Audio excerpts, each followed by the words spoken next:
And they'll tell you anything about their business that you want to know that they can disclose.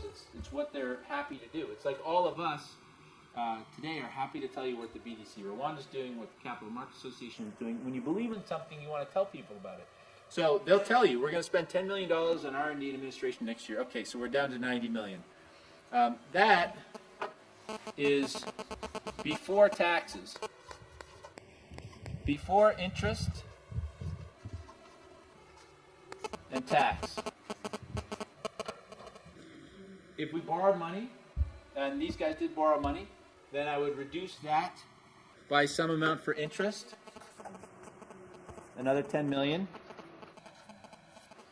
And what's the tax rate in Rwanda?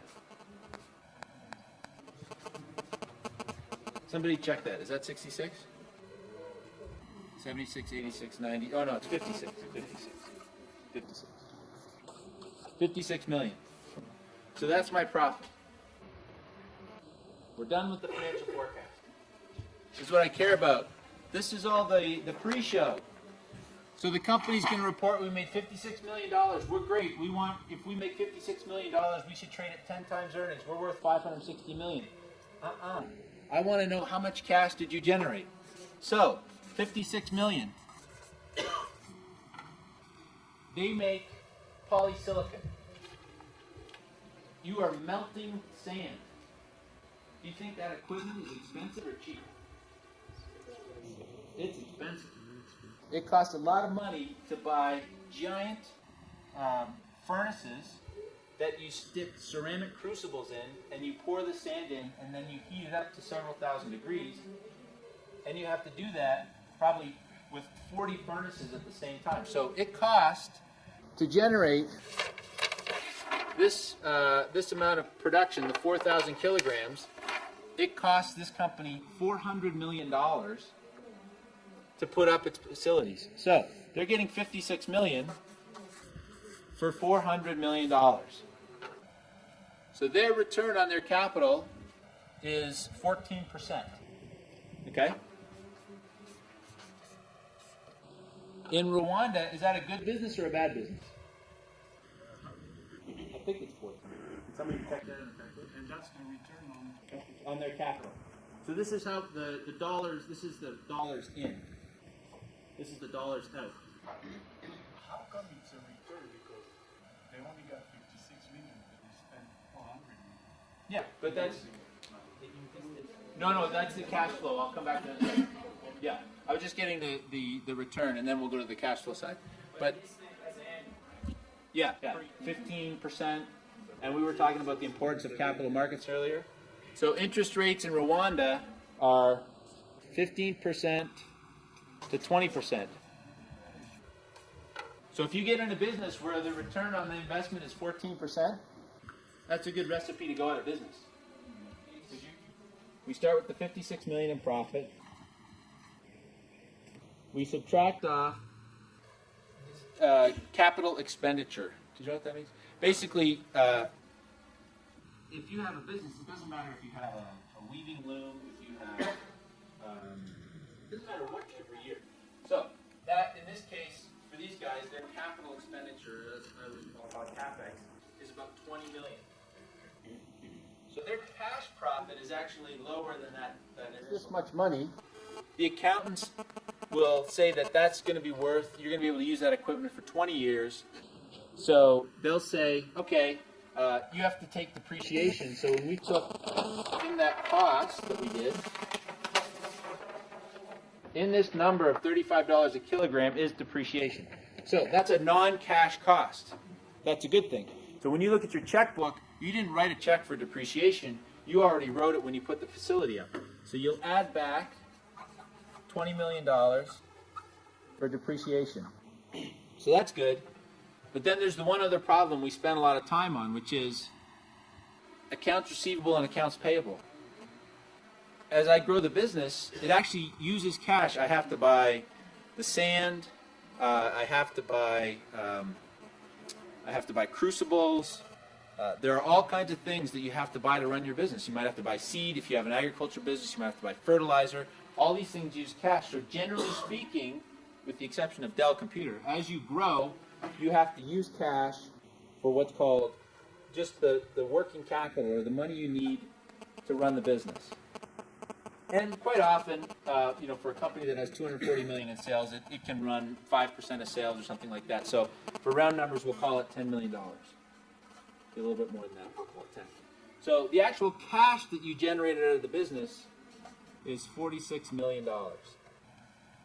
So you are generating cash, but when I said your return on investment is 14%, actually your cash return on investment is a little bit lower than that. It's more like 10. It's more like 11.5%, which is what this is.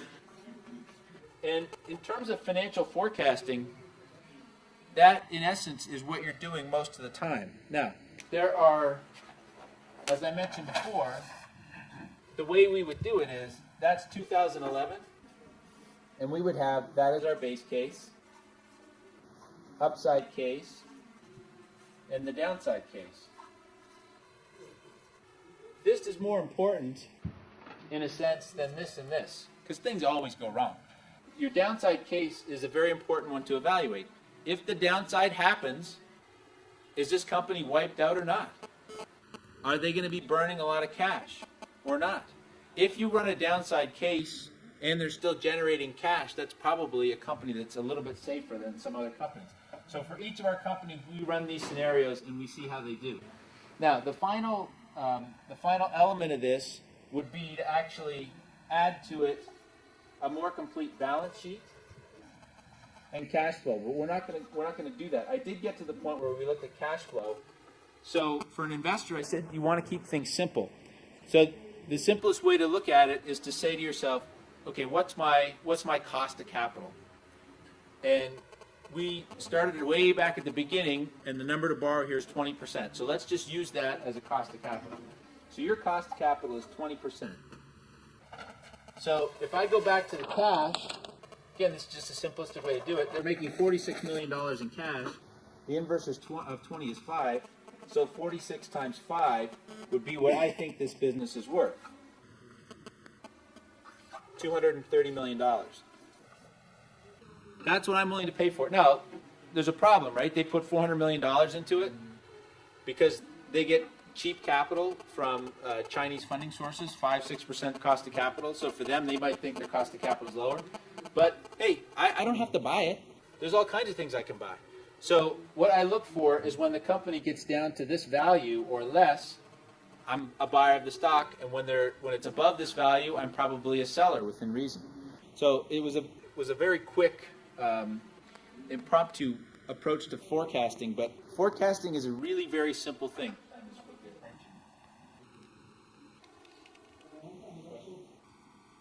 That, in its essence, is all Wall Street analysts are doing all day long. We're visiting companies and we wear ties and we wear suits to justify where we work, but actually it's not that complicated. It's very simple. How do you account for the solar panel? But there's a guy in the garage who creating a new technology to do using something else, and you may actually not know about it, and then they hit the market the next year you invested in. Guess what? You're out of business because they didn't see that, To keep very short paybacks in tech. So, and then you think of it at another layer in the context of the innovation cycle. So I covered semiconductors. There's something called Moore's Law.